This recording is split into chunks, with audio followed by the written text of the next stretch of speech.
sit here and you wonder why the sudden coldness in the eyes of another, why a friend or companion who once extended warmth now recoils as if you carry something unspoken, a secret stain.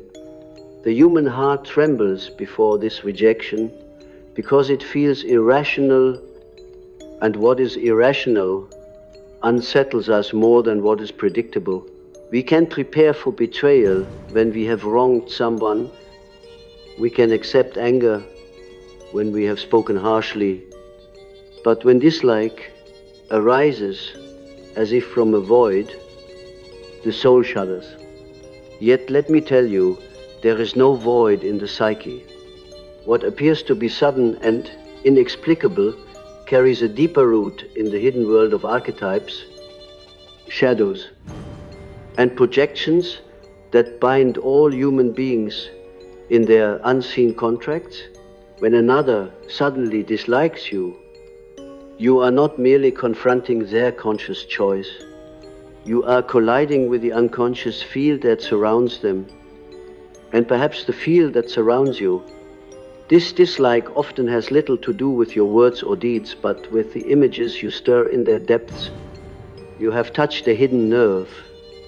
Perhaps, without knowing, you remind them of a part of themselves that they have exiled, a wound they dare not acknowledge. Your presence, your tone, even your silence may mirror back to them a ghost they thought was buried. And so they turn away, not because you are truly intolerable, but because you have become the living emblem of something they cannot bear. In the language of dreams, such sudden dislike is a symbol. It is the dream breaking through into waking life. The psyche, unable to process its inner material, casts it outward, and another person becomes the stage for the drama. You may be chosen without consent to play the villain in someone else's myth. To them, your smile might echo the smile of a betrayer from childhood. Your confidence may resemble the arrogance of a father who crushed their spirit. Your kindness may even sting because it exposes how unloved they once felt. These resonances live beneath awareness, and so they call it no reason. But the unconscious always has a reason. Though it is veiled in archetypal language, I tell you, do not be deceived by the rational facade of human relations. We are mythic beings before we are social beings. The dislike that strikes you like a lightning bolt is often the eruption of archetypal tension. In that moment you have ceased being an individual and have become a projection screen. You are no longer John or Mary. You are the trickster, the shadow, the serpent, the one who threatens their fragile order. And when someone projects their shadow upon you, they feel as though they are seeing reality. They are certain of their judgment. To argue with them, to prove your innocence, is like telling a dreamer that their nightmare is only a fantasy. The unconscious resists correction. Now, one may ask, why you? Why were you chosen to receive this projection? Here the mystery deepens. Sometimes it is simply resonance, the peculiar vibration of your being that activates the slumbering images in theirs. Sometimes it is synchronicity, the hidden order, arranging an encounter to awaken both souls. For often, when they reject you, it awakens in you too a question: what wound of my own is being pressed? Why does their coldness pierce me so sharply? The dislike may be their projection, but your pain in receiving it reveals your own shadow. Thus, even in reaction, the self orchestrates a dialogue The unconscious of one stirs the unconscious of another, and a silent exchange takes place in the language of wounds. Do not misunderstand me. I do not speak these things to excuse cruelty or to romanticize hostility. I speak to reveal the hidden alchemy at work. When affection turns suddenly to disdain, if you look only on the surface, you will be trapped in resentment, demanding explanations that cannot be given. But if you descend into the symbolic depths, you will see that every act of sudden dislike is a summons from the unconscious to awaken. It is an initiation, though it may feel like an exile. Consider the dream of a man who walked into a banquet hall filled with friends.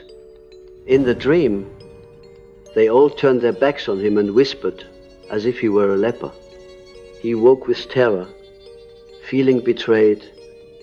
Yet in analysis we discovered that the dream was not about his companions but about his own psyche.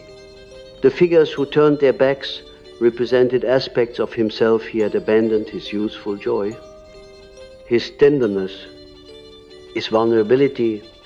They disliked him because he disliked them. The psyche dramatizes rejection to reveal inner rejection.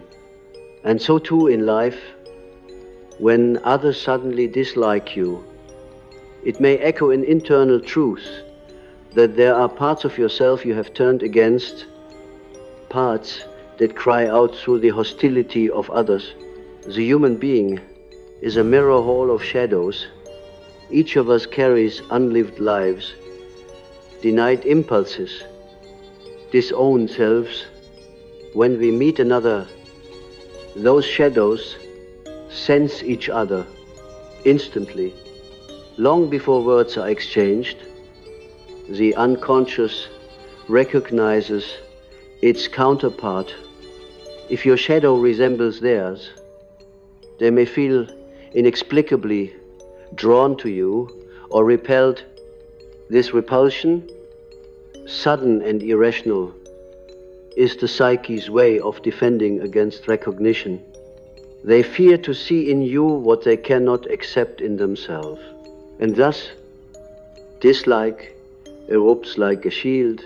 I say to you, do not respond with the same blindness. Do not fall into the trap of answering shadow with shadow, projection with projection. Instead, pause, observe, ask yourself, what is being enacted here? Am I merely the recipient of another's unprocessed shadow? Or has my own shadow conspired to call this forth? If you hold the question with humility, you may glimpse the archetypal drama playing out, and then the dislike no longer enslaves you. It becomes revelation, but beware, the ego craves to be liked, to be affirmed. It fears rejection, because rejection awakens the primal terror of abandonment. To be suddenly disliked touches the oldest wound. The fear of being cast out from the tribe, the dread of exile into the dark forest where no fire warms. This fear is ancient, carved into the marrow of humanity. And so the ego fights to deny the rejection, to explain it away, or to retaliate. Yet the deeper task is to embrace the archetypal exile as a teacher, for the one who is suddenly disliked is also the one chosen to walk into the mystery of selfhood, where belonging must no longer depend on the fleeting affections of others, but on communion with the self. The eternal archetype within, do you see then how what appears as a wound may be the opening of initiation? To be disliked without reason is to be freed from the tyranny of external approval. It is a violent freedom, a tearing away, but it compels you to ground your worth in the depths of your being, not in the shifting moods of others. In this way, the unconscious uses even rejection to guide you toward individuation, toward the wholeness that does not sway with the applause or disdain of the crowd. The alchemists spoke of the nigredo, the blackening, the stage of putrefaction, when all known forms dissolve into chaos. Sudden dislike is such a nigredo. The familiar relation darkens, the warmth dies, and you are left in the night. Yet in that blackness lies the seed of gold. For when you no longer demand that others like you, when you no longer chase the image of being universally beloved, you begin to meet the deeper self that has always been waiting. The disdain of another becomes the crucible of your transformation. So I say again, what does it mean when they suddenly dislike you for no reason? It means the unconscious has broken through the mask of civility. It means the archetypes are at play. It means that shadows are speaking even if tongues remain silent.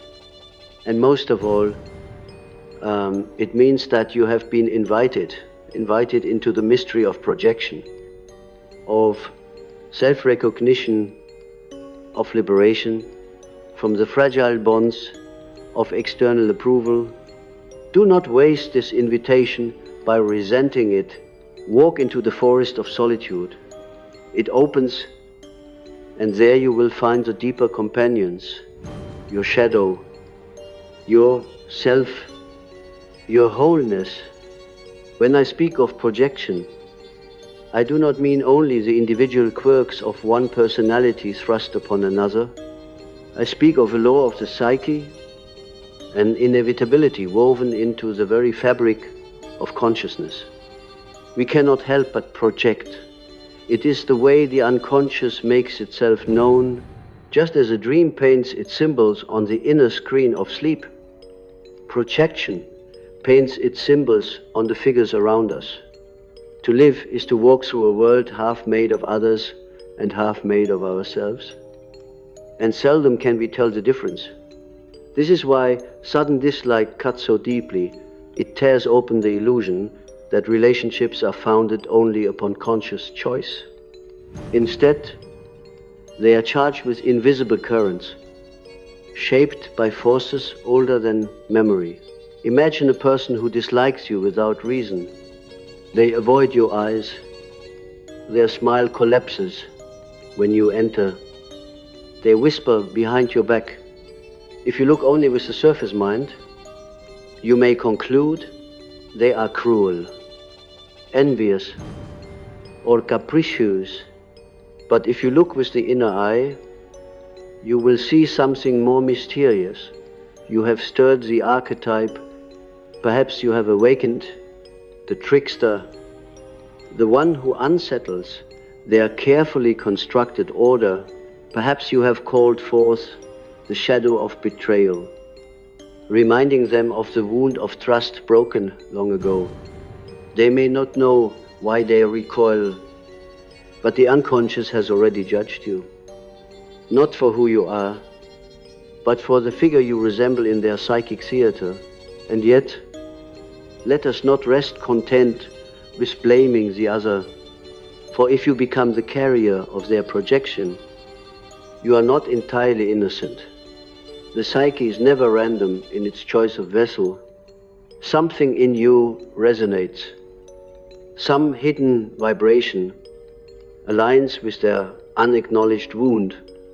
If you were utterly alien to their unconscious, you could not serve as its screen.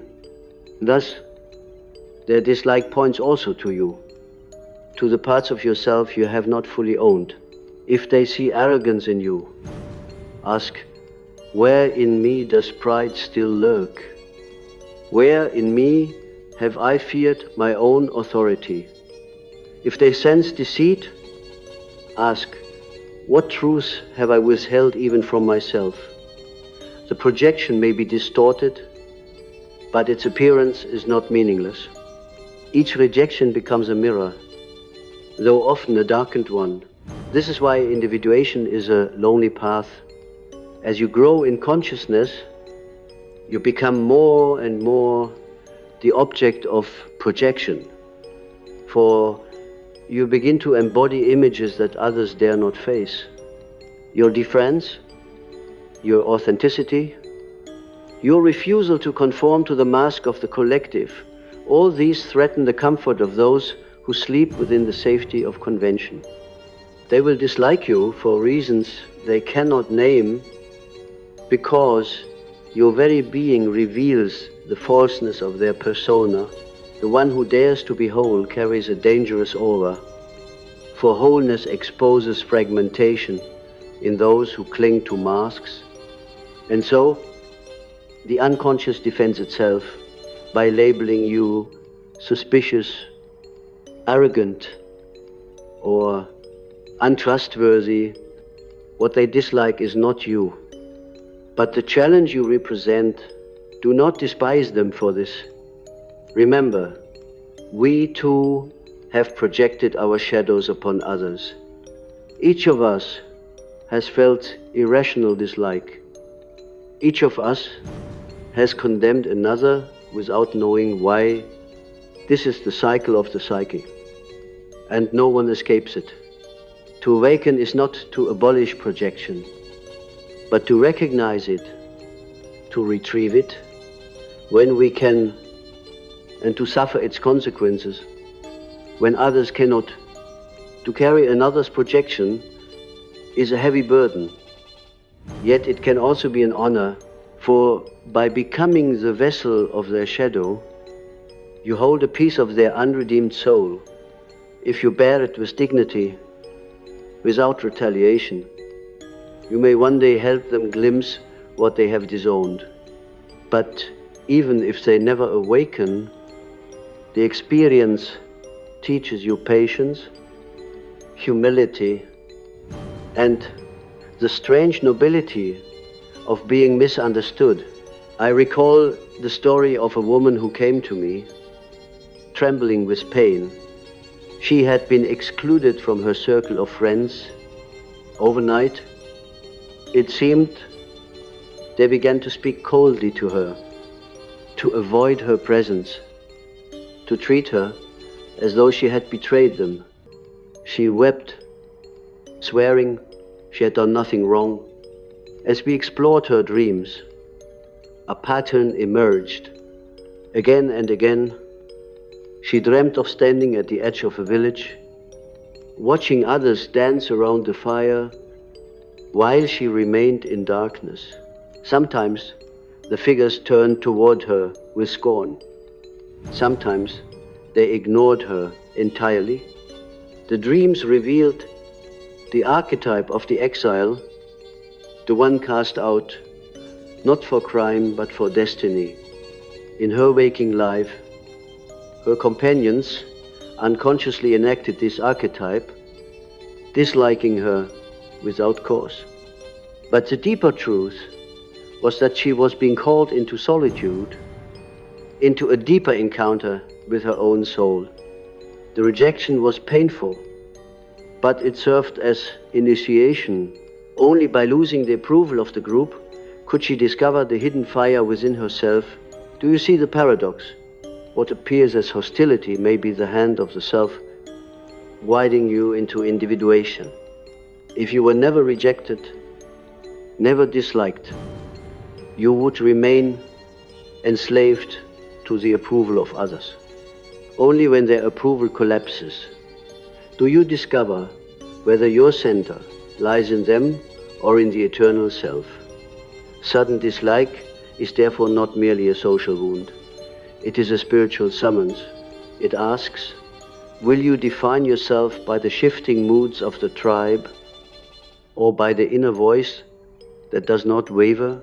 But this path is not easy. When you are disliked without reason, loneliness engulfs you, the ego craving belonging. feels annihilated. In that loneliness, the demons of doubt whisper, perhaps you are unworthy, perhaps you are cursed, perhaps you truly are the villain they imagine. This is the trial of projection.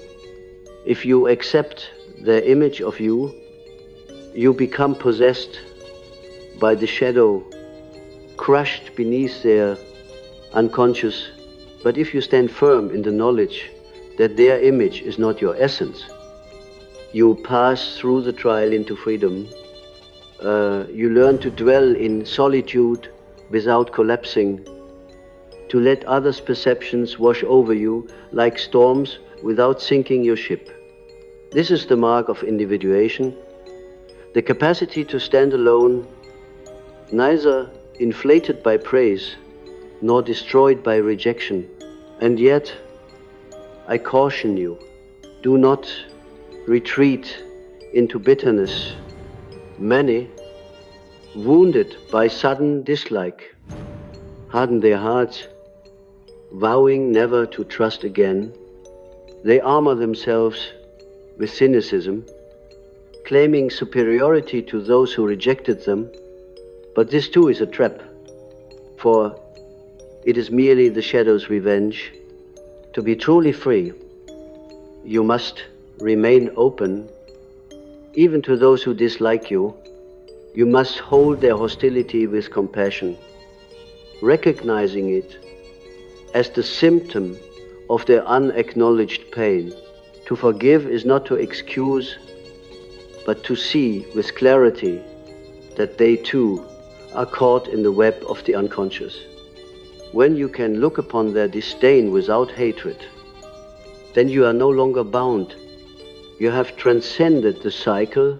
This brings us to the mystical dimension. In ancient myths, the hero is often rejected by his own people.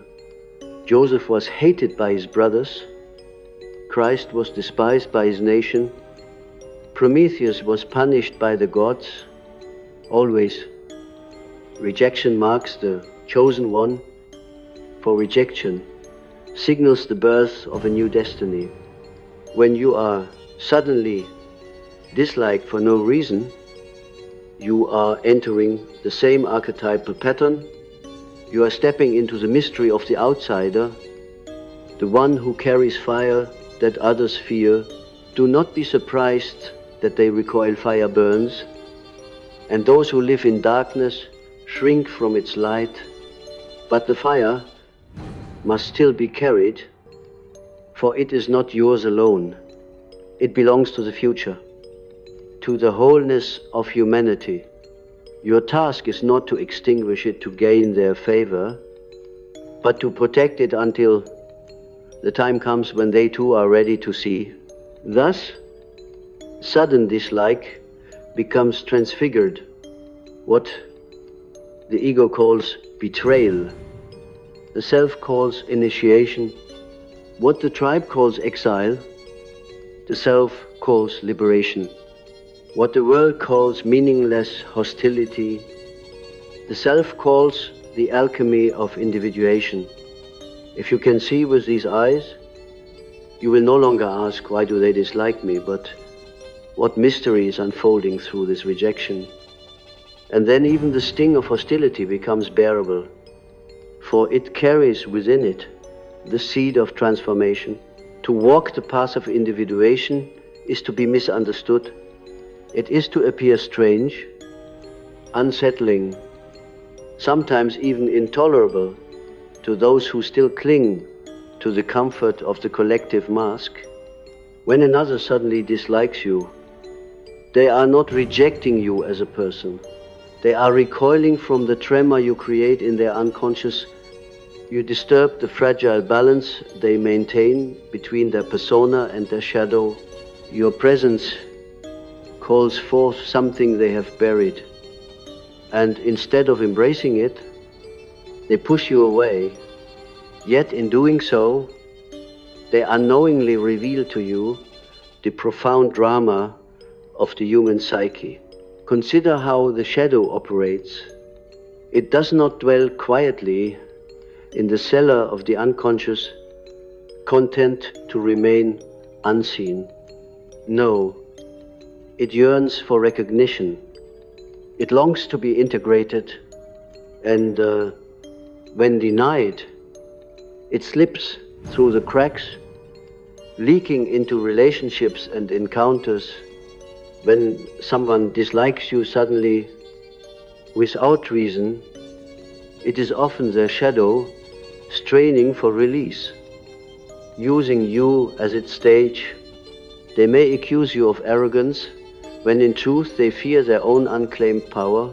They may whisper that you are untrustworthy, when it is their own disloyalty that gnaws at them in secret. The dislike is not about you, but about the battle within them. You become the scapegoat, the bearer of their psychic burden. But I tell you, the story does not end with them. For just as they project onto you, so too are you confronted with your own shadows through their rejection.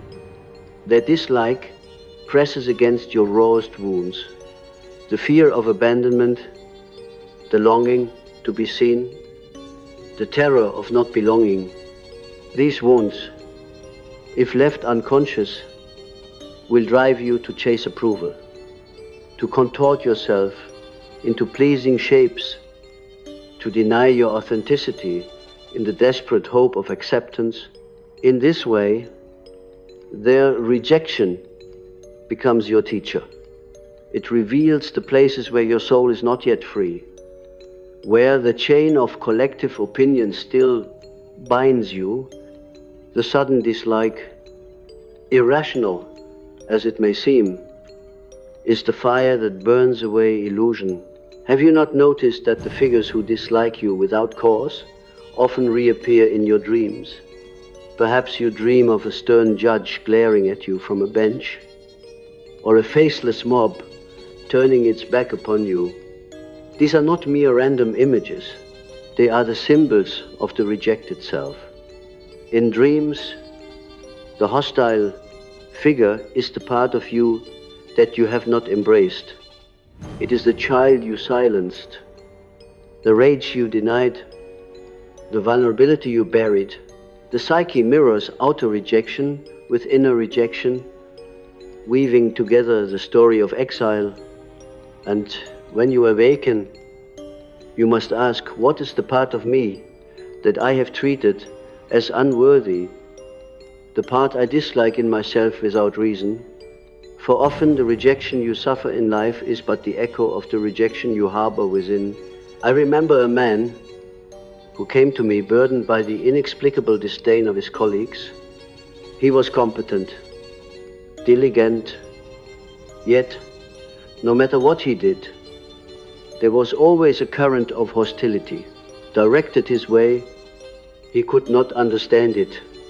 As we delved into his dreams, he described recurring visions of being chased by wild dogs, snapping and snarling, though he never harmed them. In time we came to see that the dogs represented his own instincts, his natural aggression, his raw vitality, which he had tamed and repressed in order to appear civilized. His colleagues unconsciously sensed this repression, and it unsettled them. His very presence reminded them of the instincts they too had buried. And so they disliked him, not for what he had done, but for what he symbolized. Their rejection revealed not only their shadows, but his, in time, as he reclaimed his instinctual energy, he found himself less disturbed by their hostility, for he no longer feared the wild dogs within. This is the paradox of sudden dislike. It wounds the ego but nourishes the soul. The ego cries out, "Why do they hate me? I did nothing wrong." But the soul whispers, "Look deeper. This rejection is the doorway to truth. If you can hold the tension, if you can bear the pain, without rushing to defend yourself or to retaliate. You will discover that the hostility of others often points to your own unfinished work. It is as though the unconscious conspires to place in front of you the very image you must integrate. The other becomes your mirror, even when their reflection is distorted. And so, when they suddenly dislike you, ask not, how can I make them like me again? But rather,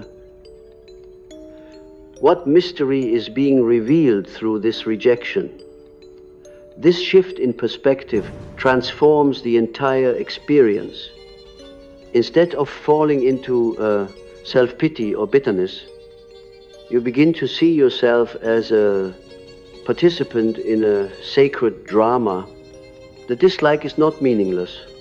It is the language of the unconscious, calling you into deeper wholeness. But let us not ignore the pain. To be disliked is to be thrust into the archetype of the outcast. This archetype has haunted humanity since the beginning. The tribe survives by unity, and so those who threaten its cohesion are expelled. The outcast wanders the wilderness, alone with their wounds. Yet in myth, the outcast is often the one who discovers the fire, who receives the vision, who encounters the divine in solitude. Moses fled into the desert. Joseph was sold by his brothers.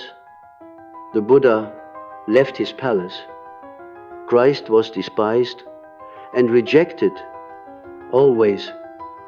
Rejection is the gateway to revelation. To be disliked without reason is to be set apart, chosen for a journey that others cannot yet understand. In this way, the hostility of others becomes sacred. They may think they are rejecting you, but in truth, they are consecrating you, setting you apart for individuation. Their disdain drives you inward, into the depths where the self waits.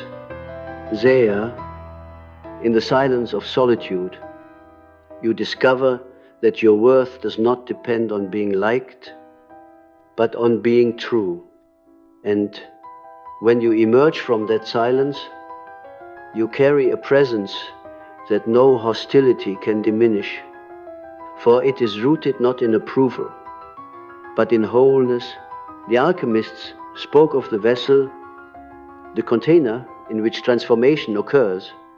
When someone dislikes you without cause, you have entered such a vessel. Their rejection, your wound, so the tension between you, this is the heat that burns away illusions. If you endure, if you do not flee, you will find that something new is born. The hostility becomes the very substance of transformation, the lead that turns to gold. What was once pain becomes wisdom. What was once exile becomes freedom. And so I say to you, do not fear when they suddenly dislike you. Do not collapse into despair, nor harden into bitterness. See instead the archetype at work, the shadow revealed, the self beckoning. Their rejection is not the end of your story, but the beginning of your initiation. You are being called to walk the path of the outsider, the mystic, the one who is no longer enslaved to the fleeting judgments of others. It is a hard path, yes, but it is also the path that leads to wholeness. For in the end, the greatest freedom is not to be liked, but to be real, to live from the center of your being, even if it means bearing the projections and dislikes of others, to carry your fire without apology, even when it burns the eyes of those who fear the light. This is the meaning hidden within the mystery of sudden dislike, it is the unconscious itself that speaks through rejection. And if you can listen, you will discover that what they resist in you is precisely what you must embrace in yourself. There is a peculiar moment in every life when the eyes of another turn cold, when the warmth once extended vanishes, and you find yourself standing alone in the silent space of rejection. You feel the sharp sting, and the question burns, what have I done? The mind races, searching for errors, for words misspoken, for offenses hidden in memory, but there are none. You are innocent of intention, yet guilty in their sight. And so you confront the mystery of being disliked for no reason. This is not a trivial social irritation, but a profound confrontation with the unconscious. It is the psyche speaking in its oldest language, a language of shadow and symbol. To be disliked without reason is to stand before the abyss of projection. It is to realize that the image others hold of you is not truly you, but a mask fashioned from their own unacknowledged depths. They see in you not the living soul that you are, but the phantom of their own fear, their own desire, their own denied truth. You become the stage upon which their unconscious enacts its forgotten play. This is why explanations fail, why dialogue cannot mend the fracture. You are not arguing with a person, you are colliding with an archetype that possesses them. They dislike you because you have awakened in them something they cannot bear.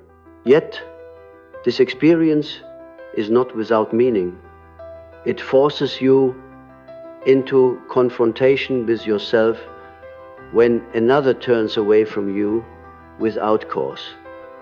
It reveals the fragility of your ego's dependence on approval. It compels you to ask, upon what foundation do I stand? Is my worth grounded in the shifting tides of opinion, or in the eternal self that remains unmoved?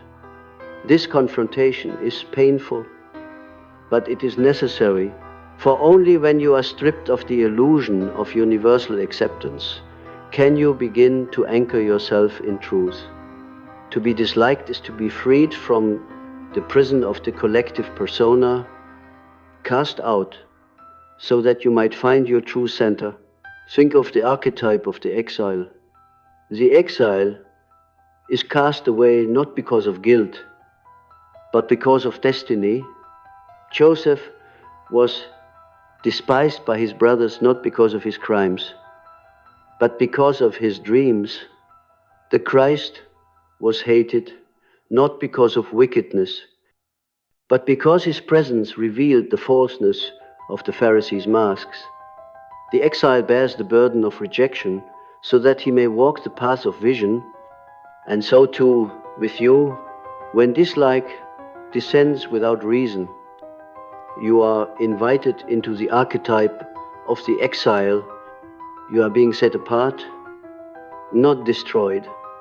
The tribe may turn against you, but in the wilderness you will meet the self. Solitude becomes the sanctuary of revelation. Do not flee from this calling. Do not beg to be liked again, nor twist yourself into shapes to regain their favor. To do so is to betray the gift hidden in rejection. Instead, remain still, bear the pain. Let the wound open you, for in that wound, the self will speak. It will whisper that you are more than the reflections cast upon you by others. It will remind you that the soul's worth is not measured in applause or disdain. It will reveal that your task is not to be adored, but to be whole. This is the sacred wisdom of rejection. It strips away illusion until only truth remains. But remember also that their dislike is not entirely without relation to you, though you may not have caused it, you have evoked it. Something in you resonates with their unconscious. Something in you stirs the archetype that possesses them. This is not blame, but mystery. The psyche is drawn to mirrors, and you have become theirs. And if you are honest, their rejection will also reveal to you your own shadow. For does it not hurt because you too fear you are unworthy, unlovable, condemned? If you were utterly free of this fear, their hostility would pass over you like wind over stone. It is only where you are still wounded that the arrow of their dislike can pierce you. Thus, their rejection becomes the mirror in which you see your own unfinished work. Embrace this mirror. Let their hostility show you where you must grow. If they call you arrogant, ask where you still fear your own power. If they deem you cold, ask where you have neglected your own tenderness. If they call you false, ask where you still wear masks before yourself. Their judgment may be distorted, but it still points to a truth, and if you can bear to see it, you will emerge stronger, freer, more whole. This is the alchemy of projection. What begins as hostility becomes gold. If only you have the courage to endure the fire. I tell you, the dislike of others is inevitable if you walk the path of individuation. For to be true to yourself is to offend the masks of others. Your authenticity unsettles their conformity. Your wholeness threatens their fragmentation. They will dislike you, not because you are wrong, but because you remind them of what they fear to face. This is the price of authenticity, the loneliness of being misunderstood, yet it is also its reward. For when you no longer depend on being liked, you are free. You can walk among others without fear, for their judgments no longer define you. You can love without needing to be loved in return. You can speak truth without trembling at rejection.